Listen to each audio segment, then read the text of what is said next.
Hey, what's going on, everyone? Welcome to another episode of 4 Lane Digital Marketing Tips of the Day. In today's episode, we're going to be talking about NIL deals. If you happen to follow college sports for any period of time at all, I'm sure you've heard what NIL deals are and some of the controversy that's came about regarding NIL deals. In today's episode, we just want to kind of do a deep dive into what exactly NIL deals are and the marketing and business aspect concerning NIL deals. Because if you don't happen to know, there's so many business deals and there's just such a large amount of just marketing strategy and also just marketing tactics that are involved in these NIL deals. So we kind of want to just unravel that in today's episode. So what is an NIL deal? An NIL deal is basically an agreement between a college athlete and a business, and that agreement basically entails that the particular business is able to use the athlete's name, image, and likeness in exchange for financial compensation.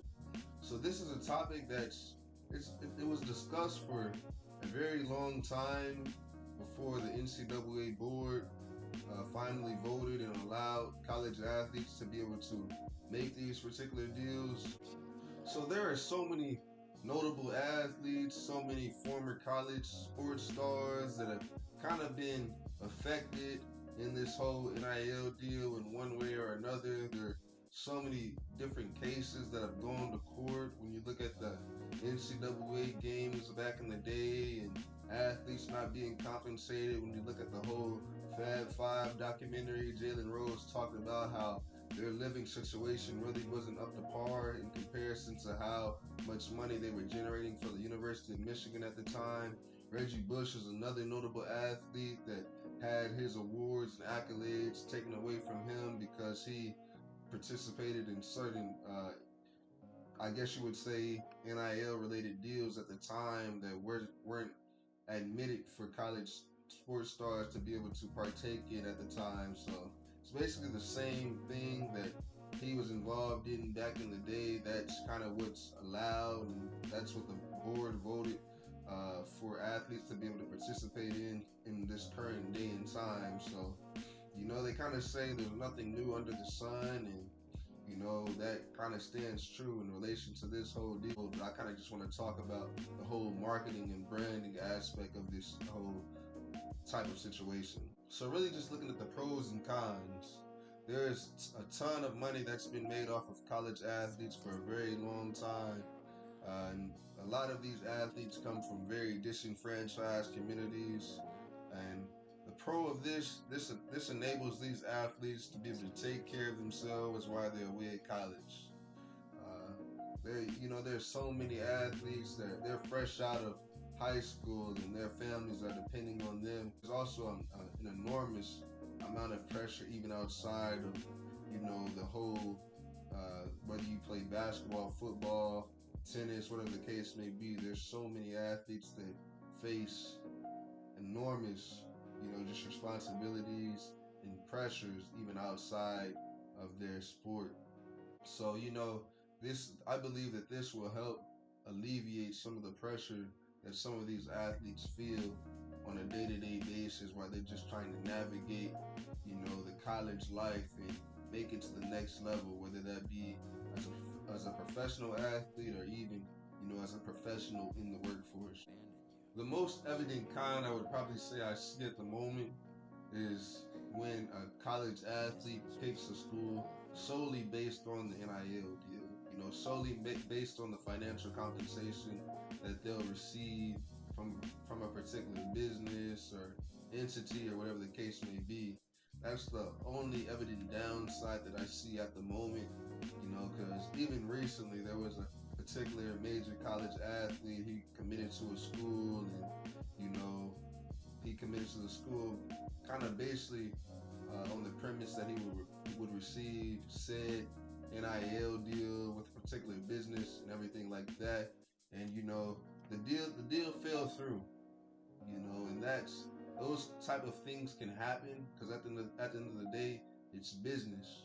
And in business there's certain metrics that have to be met for a particular deal to be able to even have the functionality to be able to go through. So that's the only con I would probably say that's very evident at the moment, because it's a lot bigger than just finance and money. This comes down to, am I going to a school that can really help elevate me? So all in all, you never want to pick a school just based on the financial compensation. Like I said, there was a particular athlete that committed to a school, and the NIL deal ended up falling through, and he ended up basically decommitting from the school and opening up his recruitment to go to another school. So, at the end of the day, this is still business. There's certain metrics and revenue factors that have to be met in order for these particular deals to even be able to be made possible. So when those type of things aren't met, that's kind of what happens in business. It may not always look the same way it did at a particular point in time if these metrics and everything like that aren't met.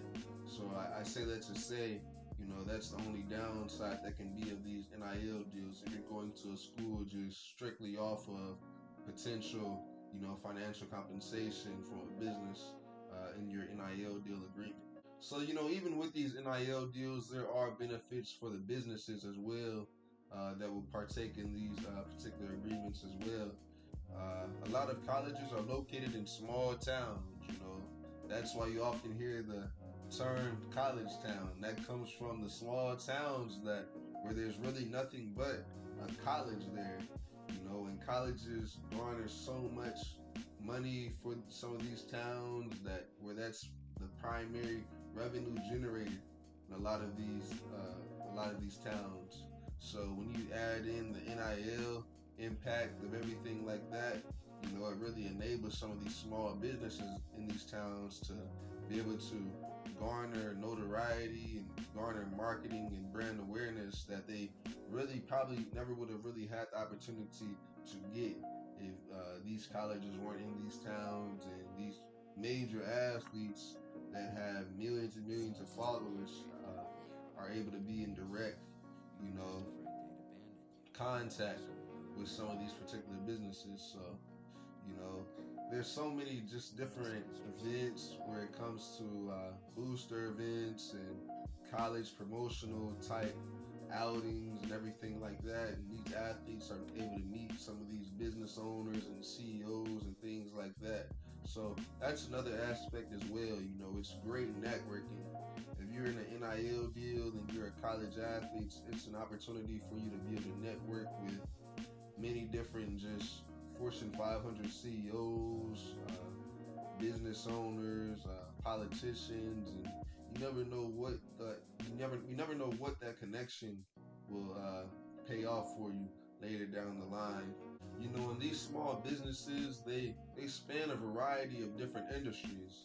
So, although these particular college athletes may be focused on their sport at the time, once they get out of school, through these particular networking opportunities, they could, for instance, be able to get internships and early career development program opportunities with some of these businesses that will really allow them to be able to grow their career as a professional. So that's another benefit when it comes to the business and athlete benefits pertaining to these particular NIL deals. And like I said, NIL is still in its very early stages. There's still so much room for growth, and the process may look one way today, but like I said, there's still a lot of room for growth and a more refined process that can really help make the NIL deal process beneficial for all parties involved.